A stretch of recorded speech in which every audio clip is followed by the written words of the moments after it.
Hey guys, Dane here, Adaptive Exercise and Rehab, coming back to you with another video on trainer prehab and rehab and how to keep your body stable and sound for multiple years.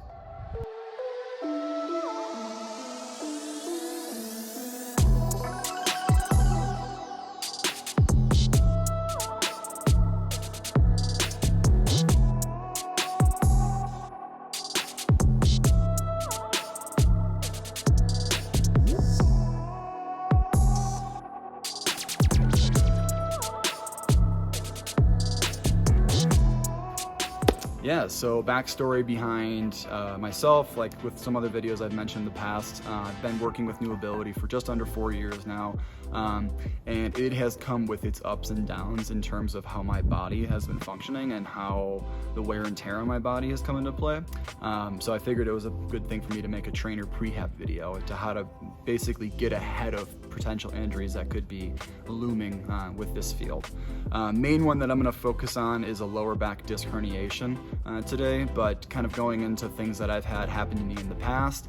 I've had a mild concussion in here, I've had a dislocated shoulder, I've had a disc herniation, I've had multiple cuts and bruises and scrapes and all that fun stuff. I've had vertigo in here. I've had quite a bit of things go on within this place. I've also torn my wrist up within this facility too. I want to say there's a few other things that I've probably done that I'm probably just blanking on, unfortunately, but the main point of what I'm trying to say is injuries do happen in this field, but the main thing is trying to get ahead of them and making sure that you're taking care of your body on a regular basis and a weekly basis to make sure that you can do this for the long run. So I put together a few videos of some trainer prehab things that I personally do that help keep my hips and my lower back stable.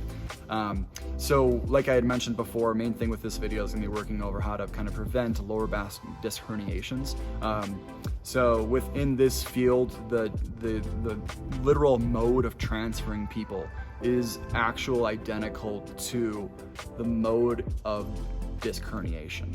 So when we're transferring people, I basically am leaning forward, grabbing onto them, so I'm flexing my spine. I am basically off to the side as well too. So I have them here, I am positioned this way, and I'm rotated with my spine flexed, and then I'm also picking them up. So I have my spine flexed, rotation, and then I'm applying the load to that mechanism too. Those are 3 mechanisms for a disc herniation. So with that, we want to try to minimize that, obviously.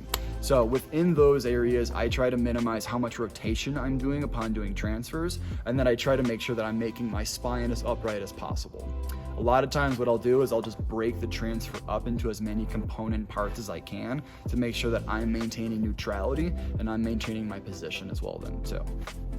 Another thing that I've found to be really kind of challenging in this space too is when you're spotting shoulders in particular, a lot of times you're finding yourself being over your center point or over your center point of gravity. So you're kind of on your toes, and that puts a lot of stress on your lower back then. So kind of maintaining positioning for yourself of, if I'm not able to spot in front, maybe I can go to the side, maybe I can go behind. Finding different ways of going about that for yourself is going to be absolutely huge too. But in terms of like literal trainer prehab, what I do pretty much on a regular, either daily or weekly basis, I go through this routine.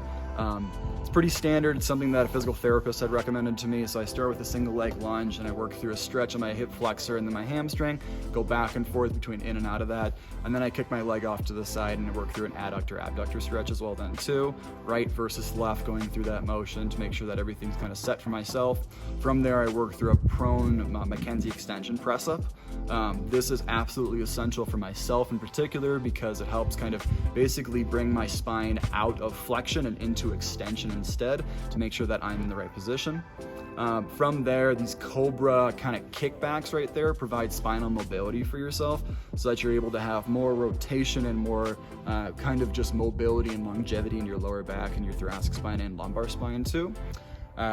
Camels as well from there, and this one I like to do with a resistance band too because it provides more pressure to force my spine into extension, but also allows me to basically have more resistance to flex into my spine then too, so I'm having more of an ab exercise when I'm doing that also. From there, thoracic spine twist, right versus left, just kind of opening up the T-spine, right and left there. This is a 90-90 position to help work through internal and external rotation of my hips. This is recommended by a chiropractor. This is absolutely essential to do regardless of what your position is, regardless of what your body mechanics are. I think this is something everybody should do. Next from there, I basically worked through a quadruped position, but I tried getting my hip into external rotation or internal rotation.